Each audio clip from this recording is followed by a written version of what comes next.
Hello everyone, welcome back to my channel. तो भाई SBI ने अपनी क्लर्क पोस्ट के लिए कम से कम 13,735 वैकेंसी निकाली है, जो कि आगे जाके बढ़ भी सकती हैं।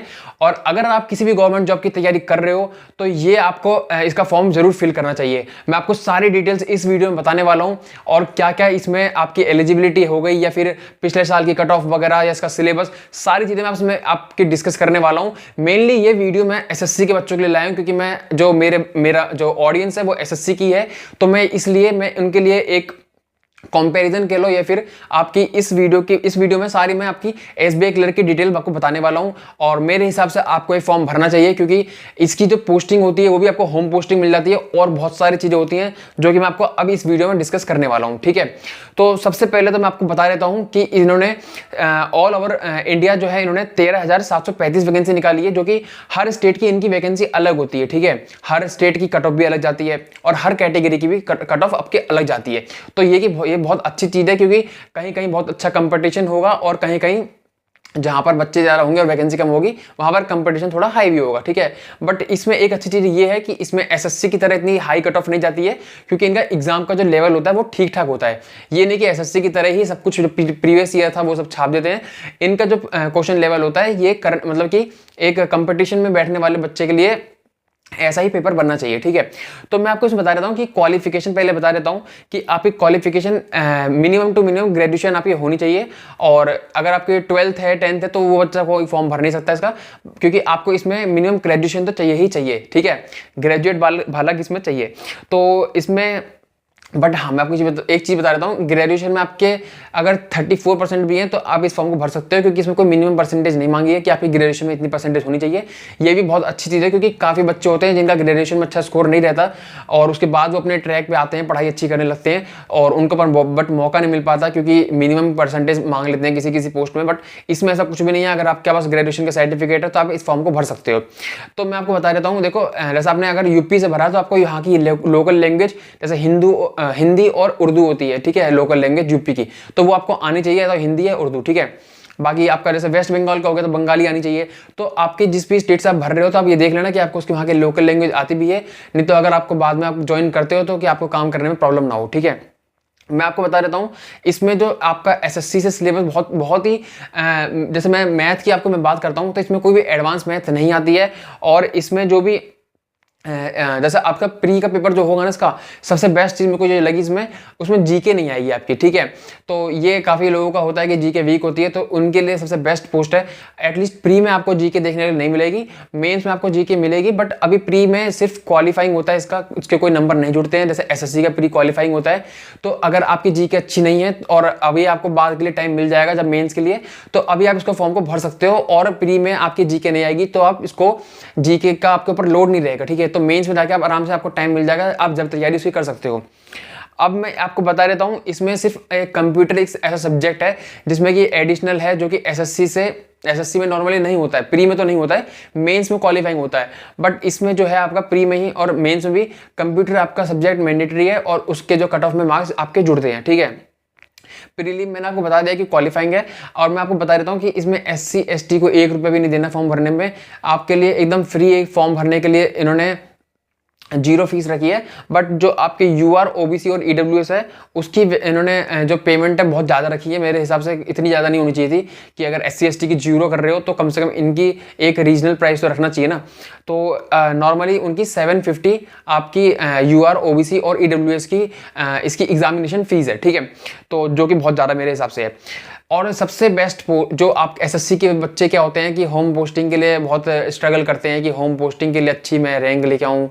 ठीक है, मेरे को अपने ही स्टेट में एक जॉब मिल जाए, तो सबसे बेस्ट ये है, इसमें आपकी होम पोस्टिंग रहेगी, वर्कलोड बिल्कुल नहीं रहता, 5 बजे आप अपना घर चले जाओगे। ठीक है, क्योंकि जो क्लर्क होता है वो उसका बस काम रहता है 5 बजे तक का, उसको कोई रिपोर्ट या कुछ वो देना नहीं होता, उसने अपना काम करा और वो 5 बजे अपना चले जाता है। तो एकदम उसका बस में वर्कलोड बहुत कम है, और आपकी स्टेट में रहेगी। तो मेरे हिसाब से जो आपकी दूसरे स्टेट में साउथ में जाके अगर आपकी एसएससी में 2 सब इंस्पेक्टर किसी पोस्ट लग भी जाती है तो उससे बेटर है, मुझे लगता है कि अपने स्टेट में एटलीस्ट आप क्लर्क बन के बैठे हो बढ़िया। और मेरे हिसाब से ये पोस्ट इस वजह से मेरे को बहुत ही अट्रैक्टिव लगी कि आपको होम पोस्टिंग रहेगी लाइफ टाइम के लिए। ठीक है, फिर मैं आपको बता देता हूँ कि इसमें स्टेट वाइज कट ऑफ जाती है, वो मैंने आपको बता दिया है। बट ये है कि इसमें ऐसा नहीं है कि यूपी की कट ऑफ बहुत, ऐसा होता है ना नॉर्मली नॉर्थ की कट ऑफ बहुत ज़्यादा जाती है, बट इसमें ऐसा नहीं है। मैंने देखा था कि दूसरे स्टेट जो साउथ वगैरह के हैं या फिर आपके ईस्ट के भी स्टेट हैं, उनकी भी मैंने कट ऑफ देखी थी, तो उनकी कट ऑफ यूपी से ज़्यादा थी। ठीक है, तो यूपी वाले बच्चों के लिए ये बेनिफिट हो गया, क्योंकि अभी जो जीडी का पेपर हुआ था उसमें देखा था आपने यूपी की कट ऑफ सबसे हाई गई थी। नॉर्मली भी यूपी की सबसे ज़्यादा कट ऑफ जाती है, क्योंकि यूपी के बच्चे बहुत ज़्यादा होते हैं जो तैयारी करने वाले होते हैं। बट इसमें मैं देख रहा था जब लास्ट ईयर की कट ऑफ, तो यूपी कट ऑफ नॉर्मल थी, इतनी ज़्यादा नहीं थी। ठीक है, तो ये एक बहुत ही अच्छी चीज़ मेरे को लगी एज अ यूपी पर्सन, क्योंकि मैं भी यूपी से बिलोंग करता हूँ। तो मैं आपको बता देता हूँ मेंस की जो कट ऑफ है, मेंस की जो कट ऑफ रहती है वो, हाँ इसकी जो, सॉरी मैं जैसे प्री इसका क्वालिफाइंग है, ठीक है, और मेंस के बिहाफ पे आपकी जो है आपकी कट ऑफ जाती है सिर्फ मेंस के नंबरों पे। तो मैं आपको ये बता देता हूँ कि इसमें आपकी जो लास्ट ईयर की कट ऑफ थी ना, वो 200 नंबर का पेपर होता है इनका मेंस का, ठीक है, और उसमें भी 100 नंबर से कम इसकी कट ऑफ जा रखी है। ठीक है, जो कि भाई इससे पता चलता है कि इनका एग्जाम का लेवल अच्छा है, ये नहीं कि प्रीवियस ईयर ही छाप दिए। बट ये मेरे को बहुत अच्छी चीज़ लगी, ये नहीं है कि 150 नंबर 200 में से ला रहे हो, 160 ला रहे हो, तब भी आपका नहीं हो रहा है एसएससी की तरह। और इसमें आपके 100 नंबर से कम पे भी 80 90 इतनी कट ऑफ जाती है और आपका इस पर सिलेक्शन हो जाएगा, जो कि बहुत अच्छी चीज़ लगी मेरे को, कि आपको ये नहीं है कि आप टारगेट कर रहे हो 150 160। एक डिसेंट स्कोर अगर आप 90 तक भी स्कोर करते हो तो इसमें आपका मेंस में तो आपका सिलेक्शन होने की बहुत अच्छी चांस है। ठीक है, और अब तो वैकेंसी भी आपकी जा रहे हैं, तो और आपकी कट ऑफ कम ही जाएगी। ठीक है, और इसमें एक चीज़ मेरे को और अच्छी लगी, जो कि एसएससी ने कभी अपनी ज़िंदगी में इसमें सुधार करा नहीं, लोग बोल बोल के थक गए, क्योंकि जो रिपीटर्स होते हैं एसएससी में वो हर बार फॉर्म भरने आते हैं, अपनी इसकी कट ऑफ बढ़ाते हैं, और आपकी जो जिन कैंडिडेट्स को मौका मिलना चाहिए उनको मौका नहीं मिल पाता। बट इसमें ऐसा है कि अगर आपने, जैसे आपका सिलेक्शन हो भी गया, ठीक है, और आपने मेंस भी दे दिया, तो जो इनकी फाइनल जो कट ऑफ होगी उसके बाद अगर आप, बहुत बच्चे होते हैं कि जो ज्वाइन नहीं करते हैं, जैसे एसएससी में भी बहुत बच्चे होते हैं जो ज्वाइन नहीं करते हैं, तो अगर वो ज्वाइन नहीं करते हैं तो जितनी वैकेंसी खाली रह जाती हैं वो आगे साल के लिए ऐड नहीं करते हैं, ये वेटिंग लिस्ट निकाल देते हैं।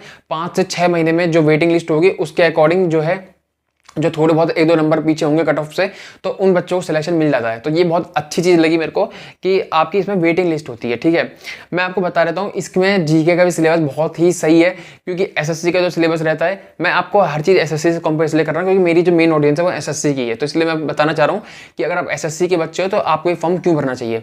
ठीक है, तो मैं उसमें बता देता हूँ, ना हिस्ट्री है, ना ज्योग्राफी है, ना पॉलिटी, ना साइंस, ऐसा कोई सब्जेक्ट इसमें नहीं है जीके में।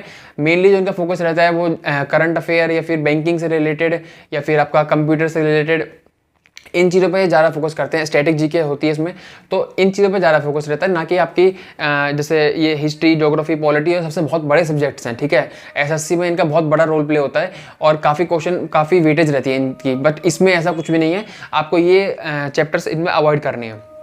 अब आता हूँ मैं इंग्लिश पे। इंग्लिश में भी कोई, जैसे आपके ग्रामर रूल्स होते हैं, ठीक है, वो तो हैं, बट इसमें कोई वोकेबलरी नहीं आती, जैसे ईडियम वगैरह हो गए, सिनोनिम एंटोनिम्स हो गए, तो वो इसमें नहीं आता है। मेरे को वो भी चीज़ बहुत सही लगी, क्योंकि अगर आपको कोई भी गवर्नमेंट जॉब की तैयारी कर रहे हो तो मेन इंग्लिश में ईडियम वगैरह से अच्छा है कि आपको ये टेस्ट में आपकी रीडिंग स्किल या फिर आपका जो रीडिंग स्किल हो गया, समझने की एक आपकी कैपेसिटी है, वो इसमें चेक की जाती है, ना कि आपको कितने वर्ड्स याद हैं। ठीक है, रट्टाबाजी वाली इसमें कोई चीज़ नहीं होगी, इसमें आपकी जितनी अंडरस्टैंडिंग स्पीड होगी उतना ही आपको अच्छा आप इसमें स्कोर कर पाओगे। ठीक है, और सबसे बढ़िया बात जो है इसमें, आपकी प्री के जो बच्चे आपके होंगे वो 10 टाइम्स जो वैकेंसी होंगी वो क्वालिफाई करेंगे, जो कि अगर इस साल 13,735 वैकेंसी है तो भाई कम से कम 1,30,000 से लेके 1,50,000 तक ये बच्चे मेंस के लिए बिठाने वाले हैं, जो कि बहुत बड़ा नंबर है। इस एसबीआई की क्लर्क की वैकेंसी जो पहले होती थी उसके हिसाब से बहुत कम ही बच्चे बिठाया जाए मेंस में, और देखो वैकेंसी ज़्यादा है तो ऑब्वियस सी बात है कि बच्चे भी ज़्यादा लेंगे। तो ये मेरे हिसाब से भाई बहुत अच्छी चीज़ है कि ये 10 टाइम्स इनका फिक्स रहता है, ना कि एसएससी की तरह कभी तो 15 टाइम ले लिए, कभी 10 टाइम, तो कभी 7-8 टाइम। ठीक है, तो ये भी मेरे को इसमें प्लस पॉइंट लगा। तो एसएससी से मेरे को बहुत सही लगी ये जॉब, देखो, क्योंकि एसएससी में मैंने मानता हूँ कि बहुत अच्छी अच्छी जॉब भी है, बट उसके लिए आपको रैंक लानी पड़ती है। बट यहाँ पर आप अगर फर्स्ट रैंक आएगी या आपकी लास्ट रैंक आएगी, आपको पोस्ट जो मिलने वाली है वो सबको सेम मिलने वाली है। तो ये भी बहुत अच्छी चीज़ है मेरे हिसाब से, क्योंकि 13,000 तक भी जितने, मैं ये कहना चाहूँगा, एक से जिसकी एक रैंक 1 आ रही है या जिसकी 13,000 में भी सिलेक्शन हो रहा है, 13,000 में लास्ट जिसकी रैंक आ रही है, उन बच्चों की मैं यही बोलूँगा कि भाई पढ़ने की जो कैपेबिलिटी है, वो सब कुछ है, वो सेम ही होता है, ठीक है। बहुत चीज़ें फैक्टर होती हैं जो वहाँ पर एग्जाम के टाइम पे लक होता है, या फिर जो किसी बच्चे ने पढ़ा वो नहीं आया और किसी ने जो कम पढ़ा वो भी आ रहा है।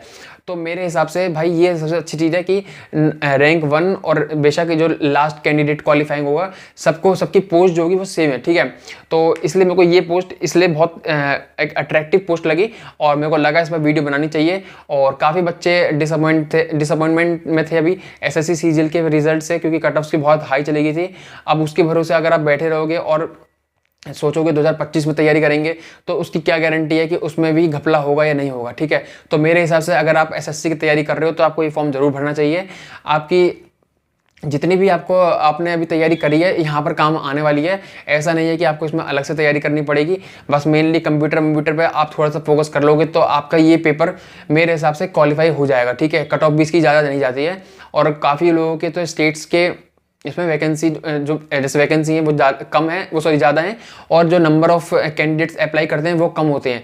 तो आपकी अगर आप जैसे स्टेट आप देख लेना पिछले साल में जो स्टेट में कट ऑफ जिसमें कम गई होगी और आप उस स्टेट से बिलोंग करते हो तो आपके लिए तो बहुत ही फायदे वाली चीज़ होगी। तो आप मेरे हिसाब से भाई इस फॉर्म को जरूर भरना, और अगर आप इस फॉर्म को भरने वाले हो तो आप कमेंट में जरूर बताना येस, या फिर अगर आप मेरा टेलीग्राम ज्वाइन करना चाहते हो और आपको कोई भी वैकेंसी से कुछ भी डाउट है या फिर कोई भी अगर आपके लिए आपके माइंड में डाउट रहता है, या तो आप मेरे कमेंट कर दो वीडियो में, और इस वीडियो में कमेंट कर दो, मैं आपका डाउट क्लियर कर दूंगा। बाकी अगर आप मेरा टेलीग्राम ज्वाइन करना चाहते हो तो आप मेरे डिस्क्रिप्शन से लिंक ज्वाइन कर सकते हो, लिंक मैंने वहाँ पर प्रोवाइड कर रखी है, ठीक है। तो वहाँ पर मैं आपको जो भी चीज़ें रहेंगी और क्या कितने फॉर्म फिल करे जाएंगे, फिर कितने भी सारी चीज़ होंगी, मैं वहाँ पर डिस्कस करता रहूँगा, ठीक है। तो और जितने भी प्रीवियस ईयर है मैं कोशिश करूँगा कि कहीं से मेरे को मिले तो मैं वहाँ पर अपलोड कर दूँगा, ठीक है। तो ओवरऑल इस वीडियो में इतना ही था। अगर आप एसएससी के स्टूडेंट हो या फिर कोई भी गवर्नमेंट जॉब की तैयारी कर रहे हो तो आपको ये फॉर्म भरना चाहिए। और इस वीडियो में इतना ही था। मैं आपको एक गारंटी जरूर दे देता हूँ कि भाई इस बार कट ऑफ इसकी बहुत कम जाने वाली है, बेशक कितने ही फॉर्म भरे जाएं, और इसके बाद भी अगर आपकी 80 या 90 नंबर मेंस में आते हैं तो आप आराम से इसका सिलेक्शन हो जाएगा। 200 में से बहुत अच्छी एक चीज़ मेरे को यही लगी कि कट ऑफ इसकी बहुत कम जाती है, ठीक है। तो अगर आपकी तैयारी अगर एक लेवल पे आ चुकी है तो इस फॉर्म को जरूर भर दो। मैं बार बार इसलिए कह रहा हूँ क्योंकि भाई ये मौका बार बार नहीं आएगा। इस साल इतनी वैकेंसी आ गई, जरूरी नहीं कि अगले साल भी इतनी वैकेंसी आएंगी, ठीक है। तो इस बार अगर वैकेंसी ज़्यादा आई है तो इसका अपॉर्चुनिटी का फ़ायदा उठाओ और इसको फॉर्म को आप भरो और इसकी तैयारी करने लग जाओ। एसएससी की भी करते रहो साथ में, बट इसकी भी साइड में थोड़ी बहुत जो इसका सिलेबस अलग है उसको भी करते रहो, और एसएससी अगर आप करोगे तो ये कवर होता रहेगा, ठीक है। तो होपफुली आपको वीडियो हेल्पफुल लगी होगी और आपके सारे डाउट्स क्लियर हो गए होंगे। और अगर आपके सारे डाउट्स क्लियर हो गए तो आप वीडियो को लाइक जरूर कर देना यार, ठीक है, और चैनल को सब्सक्राइब कर देना। तो मिलते हैं हम नेक्स्ट वीडियो में, तब तक के लिए बाय।